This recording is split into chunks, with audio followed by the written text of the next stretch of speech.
تحياتي. النهاردة هنعمل بسكوت القرفة.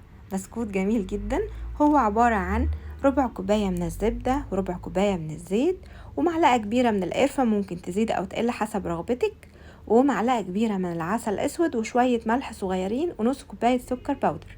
هنضربهم كويس، وبعد ما نضربهم هنضيف لهم واحدة من البيض، ومش محتاجين نحط فانيليا لان احنا حاطين قرفة والقرفة طعمها قوي هتغطي على اي حاجة في البيض.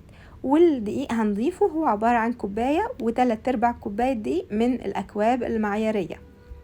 هنقلبهم كويس، ومش هزود دقيق إلا لما أشوف العجينة معايا، العجينة بتتماسك تنفع تتشكل معايا، ومش هعرف الحكاية دي إلا لو حطيتها في التلاجة نص ساعة الأول، لأنه من كتر ما أنا هضربها ممكن تبقى سايلة مني ويبان لي إنها مش عايزة تتشكل، وأزود دقيق وبعد كده ألاقيها اتمسكت وبقت ناشفة مني، فأسيبها شوية في التلاجة نص ساعة وبعدين أقرر إذا كانت محتاجة دقيق ولا لأ. هي محتاجتش مني، والمعايير دي كانت مظبوطه.